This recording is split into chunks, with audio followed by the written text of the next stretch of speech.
सरकार बदलाव के साथ फिर लाएगी बिल। क्या है वक्फ बोर्ड? वक्फ बोर्ड का इतिहास। वक्फ बोर्ड की संरचना। सेंट्रल वक्फ काउंसिल करता है वक्फ बोर्डों की देखरेख। देश भर में कितने वक्फ बोर्ड हैं? वक्फ बोर्ड में अनियमितताएं और समस्याएं। केंद्र सरकार और दिल्ली वक्फ बोर्ड के बीच खींचतान।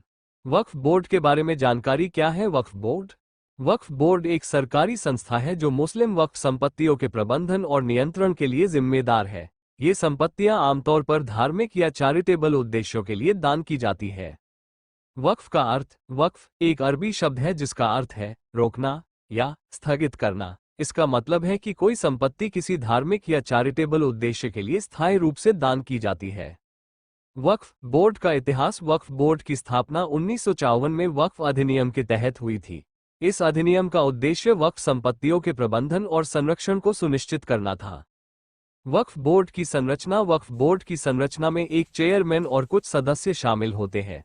ये सदस्य आमतौर पर सरकार द्वारा नियुक्त किए जाते हैं और उनका काम वक्फ संपत्तियों के प्रबंधन और नियंत्रण करना होता है। सेंट्रल वक्फ काउंसिल करता है वक्फ बोर्डों की देखरेख। सेंट्रल वक्फ काउंसिल एक केंद्रीय संस्था है जो देश भर में वक्फ बोर्डों की देखरेख करती है। ये काउंसिल वक्फ बोर्डों को मार्गदर्शन और सहायता प्रदान करती है। देश भर में कितने वक्फ बोर्ड? भारत में 23 राज्य वक्फ बोर्ड हैं जो अपने अपने राज्यों में वक्फ संपत्तियों के प्रबंधन के लिए जिम्मेदार हैं। वक्फ बोर्ड में अनियमितताएं और समस्याएं। वक्फ बोर्डों में कई अनियमितताएं और समस्याएं हैं, जैसे कि भ्रष्टाचार, अप्रबंधन और संपत्तियों का दुरुपयोग। इन समस्याओं के कारण वक्फ संपत्तियों का सही उपयोग नहीं हो पाता है। केंद्र सरकार और दिल्ली वक्फ बोर्ड के बीच खींचतान। केंद्र सरकार और दिल्ली वक्फ बोर्ड के बीच कई बार मतभेद होते हैं, जिनमें वक्फ संपत्तियों के प्रबंधन और नियंत्रण से संबंधित मुद्दे शामिल होते हैं। ये मतभेद अक्सर कानूनी और प्रशासनिक मुद्दों पर होते हैं। केंद्र सरकार और दिल्ली वक्फ बोर्ड के बीच हालिया खींचतान मुख्य रूप से वक्फ अधिनियम में प्रस्तावित संशोधनों के कारण उभरी है। केंद्र सरकार ने वक्फ बोर्ड की स्वायत्तता को सीमित करने के उद्देश्य से लगभग 40 संशोधन प्रस्तावित किए हैं। ये बदलाव वक्फ संपत्तियों के प्रबंधन और उनकी वैधता के निर्धारण को सीधे सरकारी नियंत्रण में लाने की कोशिश करते हैं। मुख्य मुद्दे। संपत्तियों पर नियंत्रण। प्रस्तावित संशोधनों के तहत वक्फ संपत्ति होने का निर्णय अब वक्फ ट्रिब्यूनल के बजाय जिला कलेक्टर करेंगे। इसका मतलब है कि वक्फ बोर्ड की स्वायत्तता घटेगी और सरकार का प्रभाव बढ़ेगा। वर्तमान में वक्फ बोर्ड बिना सबूत के जमीन पर दावा कर सकता था, लेकिन नए प्रावधान में इस पर रोक लगाई जाएगी।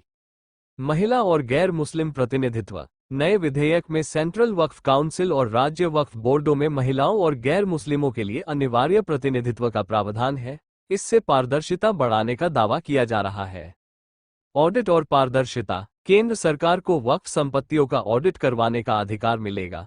इससे पहले वक्फ बोर्ड पर संपत्तियों के उपयोग और प्रबंधन में पारदर्शिता की कमी के आरोप लगते रहे हैं। विपक्ष का विरोध। विपक्षी दलों और वक्फ बोर्ड ने इन संशोधनों का विरोध किया है। उनका दावा है कि यह मुस्लिम समुदाय की धार्मिक संपत्तियों को कमजोर करने की कोशिश है।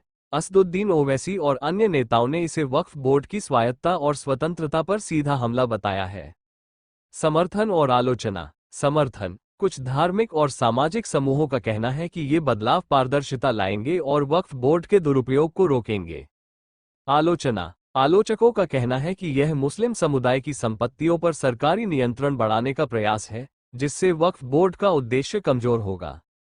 यह मामला राजनीतिक और सामाजिक रूप से संवेदनशील है, क्योंकि यह न केवल प्रशासनिक बल्कि धार्मिक और सांस्कृतिक मुद्दों को भी छूता है। संशोधनों के असर पर चर्चा अभी जारी है और ये देखना महत्वपूर्ण होगा कि यह बिल कब और कैसे लागू होता है। वक्फ संपत्तियों का वर्गीकरण। वक्फ संपत्तियां उन संपत्तियों को कहते हैं जो किसी व्यक्ति या संस्था द्वारा धार्मिक या सामाजिक उपयोग के लिए चैरिटी के रूप में समर्पित की जाती हैं। इन संपत्तियों का वर्गीकरण कई श्रेणियों में किया जा सकता है।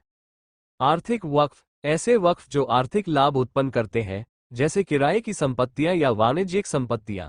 इन्हें आमतौर पर स्थायी आय के स्रोत के रूप में देखा जाता है।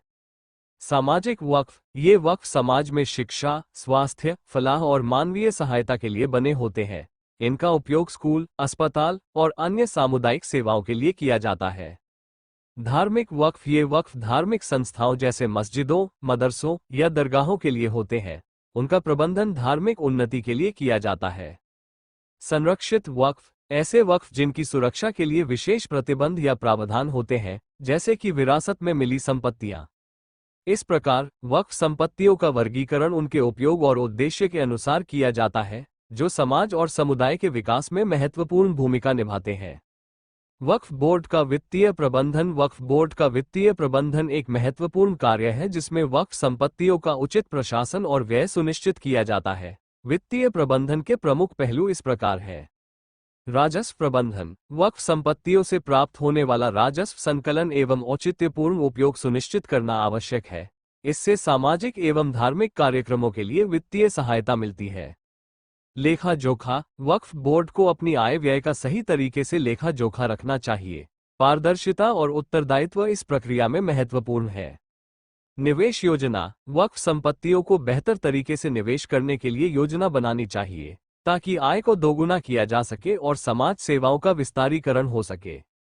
आर्थिक नीतियां। वक्फ बोर्ड को उचित आर्थिक नीतियों को अपनाना चाहिए ताकि वित्तीय स्थिरता और विकास सुनिश्चित हो सके। सभी संबंधित पक्षों के साथ संवाद स्थापित करना आवश्यक है।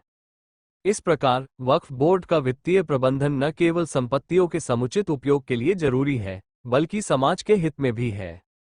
वक्फ बोर्ड और कानून। वक्फ बोर्ड और कानून का संबंध अत्यंत महत्वपूर्ण है, क्योंकि यह सुनिश्चित करता है कि वक्फ संपत्तियों का सही तरीके से प्रबंधन और संरक्षण हो। वक्फ कानून के अंतर्गत कुछ मुख्य तथ्य निम्नलिखित हैं। वक्फ की परिभाषा। वक्फ कानून वक्फ संपत्तियों को समर्पित करने की प्रक्रिया को परिभाषित करता है, जिससे उनमें पारदर्शिता और सुरक्षा सुनिश्चित की जा सके। प्रशासन। वक्फ बोर्ड की स्थापना वक्फ संपत्तियों के प्रबंधन के लिए की गई है। कानून यह निर्धारित करता है कि ये बोर्ड किस प्रकार कार्य करें और किस प्रकार संपत्तियों को सुरक्षित रखें। विवाद समाधान। वक्फ कानून में वक्फ संपत्तियों से संबंधित किसी भी विवाद के निवारण के लिए प्रावधान मौजूद है। इससे संपत्तियों के बारे में सही निर्णय लेने में मदद मिलती है। नियामकीय दिशा निर्देश। वक्फ बोर्ड और संबंधित संस्थाओं को स्थापित नियमों और दिशा निर्देशों का पालन करना चाहिए, जो वक्फ संपत्तियों के अनुप्रयोग को नियंत्रित करते हैं। इस प्रकार वक्फ बोर्ड और कानून के बीच का संबंध वक्फ संपत्तियों के प्रबंधन और संरक्षण के लिए महत्वपूर्ण है। वक्फ बोर्ड और समाज। वक्फ बोर्ड का समाज पर गहरा प्रभाव पड़ता है। ये बोर्ड समाज के लिए अनेक सेवाएं और सहायता प्रदान करते हैं, जैसे शिक्षा और जागरूकता। वक्फ बोर्ड शिक्षण संस्थाओं की स्थापना में मदद करते हैं, जिससे समाज में शिक्षा का प्रसार होता है। ये बोर्ड बच्चों को मुफ्त शिक्षा और छात्रवृत्तियां प्रदान करते हैं। स्वास्थ्य सेवाएं। वक्फ बोर्ड द्वारा संचालित अस्पताल और क्लिनिक समाज में स्वास्थ्य सेवाएं उपलब्ध कराते हैं, जिससे स्वास्थ्य संसाधनों की पहुंच बढ़ती है। सामाजिक कल्याण। वक्फ बोर्ड विभिन्न सामाजिक कार्यक्रम संचालित करते हैं, जैसे गरीबों की सहायता, अनाथालय चलाना और वृद्धाश्रमों का प्रशासन। सामाजिक एकता। वक्फ बोर्ड समुदाय में एकता और सद्भावनाओं को बढ़ावा देते हैं। विभिन्न धार्मिक, जातीय और सामाजिक पृष्ठभूमियों के लोगों को एक जगह लाने का कार्य करते हैं। इस प्रकार वक्फ बोर्ड का समाज में योगदान न केवल सामाजिक विकास में है, बल्कि यह सामाजिक एकता और सहयोग को भी प्रोत्साहित करता है। वक्फ बोर्ड के भविष्य। वक्फ बोर्ड का भविष्य कई चुनौतियों और संभावनाओं से भरा है। भविष्य की दिशा का निर्धारण निम्नलिखित पहलुओं पर निर्भर करेगा। आधुनिकीकरण। वक्फ बोर्ड को अपने कार्यों में तकनीकी नवाचार और आधुनिक प्रबंधन प्रणाली को अपनाना चाहिए। इससे काम में पारदर्शिता और दक्षता बढ़ेगी। संपत्ति का प्रभावी संरक्षण। वक्फ बोर्ड को संपत्तियों के सही और सुरक्षित प्रबंधन पर ध्यान देना होगा, ताकि आने वाले समय में उनका उपयोग समाज के कल्याण के लिए किया जा सके। समुदाय की भागीदारी। वक्फ बोर्ड को समुदाय के सदस्यों के साथ मिलकर कार्य करना होगा, ताकि समाज की वास्तविक आवश्यकताओं को समझा जा सके और उन पर कार्य किया जा सके। विभिन्न कार्य योजनाएं। वक्फ बोर्ड को विभिन्न जरूरतों को ध्यान में रखते हुए योजनाएं बनानी होंगी, जैसे आवास, शिक्षा, स्वास्थ्य और ग्रामीण विकास।